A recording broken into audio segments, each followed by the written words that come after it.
Hi, my name is Liam and this is my partner Gracie. Our hope for the day is that when you leave this room you will have more knowledge than when you arrived. Louis Riel is one of the most controversial figures in Canadian history. You will hear many arguments this afternoon for Louis Riel and against him. My partner and I hold strongly to the truth that Louis Riel is a hero and should be considered a father of Confederation. When all has been presented, I'm sure you will come to the same conclusion as my teammate and I, that Louis Riel should be recognized for his great accomplishments and not his faults. While our rivals will try to convince you that he is a madman and a traitor, this is simply not true. Please sit back and listen closely as we show you the Canadian hero, Louis Riel.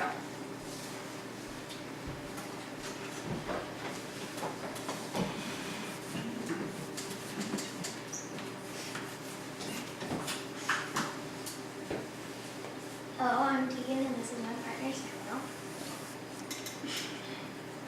You will hear a great deal about Louis Riel today. Our opponents will argue that he was a hero, a father of Confederation. However, by examining his life and actions, we will reveal that he was in fact a madman and a traitor.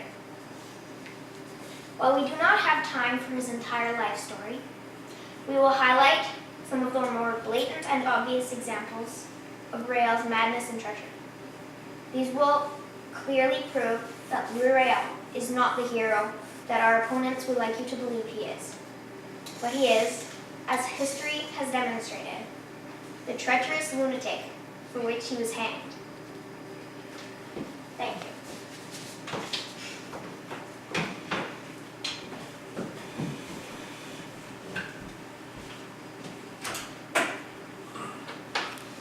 Louis Riel was a hero.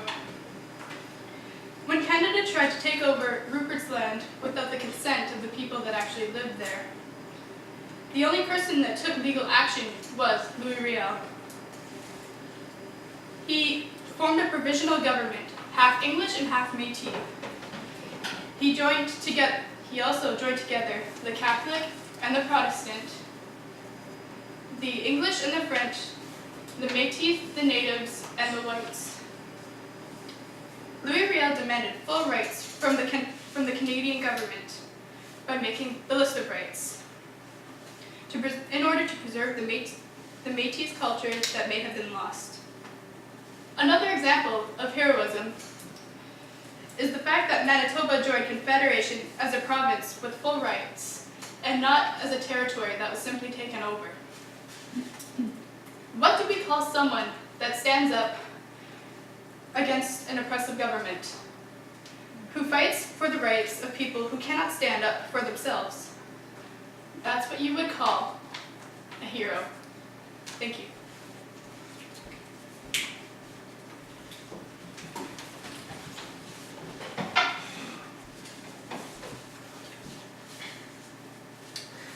We can easily see, through close examination, that Louis Riel was in fact mad. He went to a mental asylum between the years 1875 and 1876. His own doctor argued in court that he was mad, and if that's not enough evidence, he wrote a letter to a friend stating that he was not really Louis Riel, but rather a Jew named David Mordecai, who was born in France and brought to Canada when he was a young child. The real Louis Riel was murdered, and David Mordecai took his place because David Mordecai's parents had died and left him a fortune which the Guardians wanted.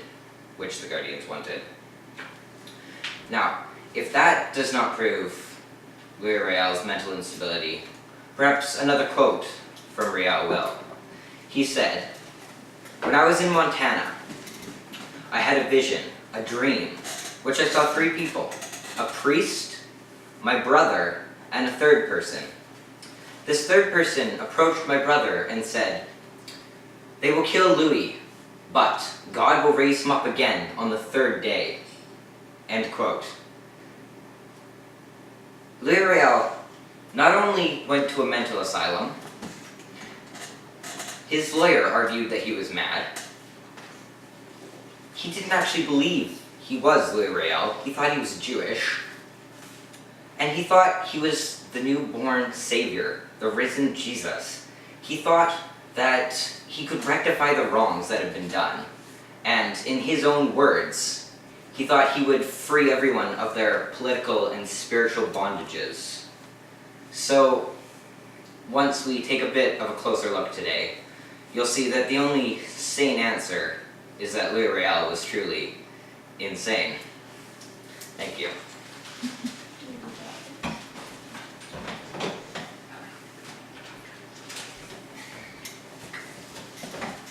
Louis Riel is the founding father of Manitoba, and, as such, a father of Confederation. He's the reason that Manitoba joined Canada and Confederation in 1870. Because of Riel and his influence on the Manitoba Act, Manitoba joined Canada as a full province with full rights.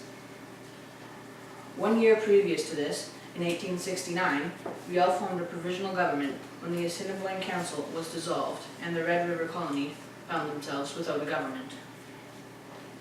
The provisional government was made up of half Métis and half English-speaking Canadian settlers. Riel fought for the rights of the Métis people and the Canadian settlers who supported him. After the Northwest Rebellion at Batoche, which led to Saskatchewan becoming a province, Riel stated, "Yes, I have done my duty. During my life, I have aimed for practical results. I hope that after my death, my spirit will bring practical results. All that I have done and rested certainly on the conviction that I was called upon to do something for my country. I know that, through the grace of God, I am the founder of Manitoba." My partner and I support and hold to that truth. Louis Riel is a hero and a father of Confederation. Thank you.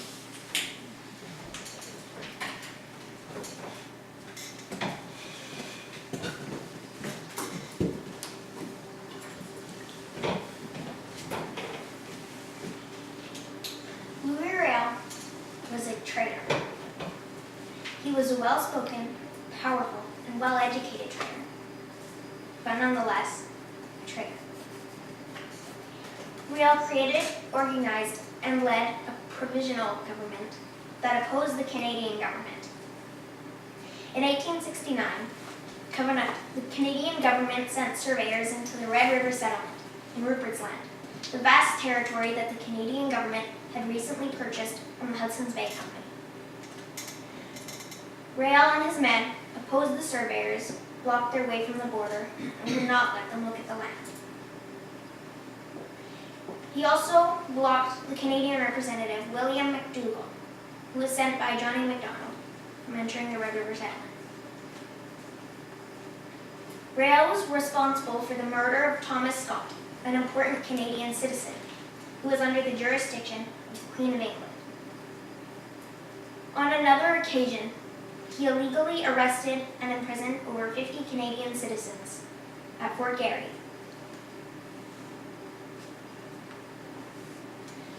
Louis Riel led two rebellions against the government, the Red River Rebellion and the Northwest Rebellion in Batoche.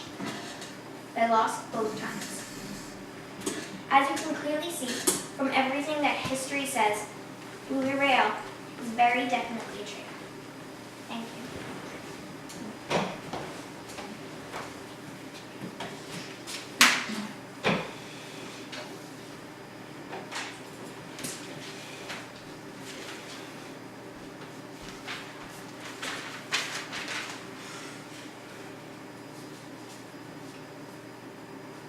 While our opponents insist that Louis Riel was a madman, well, Louis Riel had a lot going on in his life at the time. He was very stressed out fighting for his people's rights. And on top of that, he was on the run with bounty on his head for multiple years. And when he was done running, he didn't know what to do with himself. Felt lost. But yes, he was put into a mental asylum. But before that, that was actually 5 years after Manitoba joined Confederation in 1788. He was also proved sane by doctors and friends.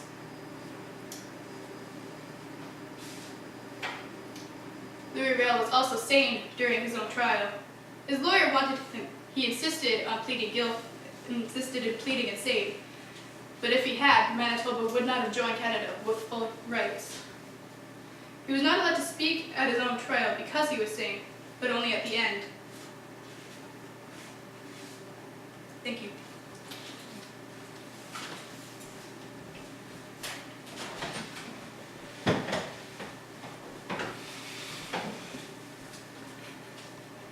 Thank you for your opinions, your very educated opinions. But how could Louis Riel be a father of Confederation, a real father of Confederation, when he actually doesn't come into the picture until a few years after the real founding of Canada? There's actually a member, Darcy McGee, of the original founding fathers, who was already passed away a few years before Manitoba joins. Also, the actual founding fathers of Canada were able to tie an entire nation together without bloodshed, without any war, whereas Louis couldn't even tie a single province together without bloodshed, war, rebellion,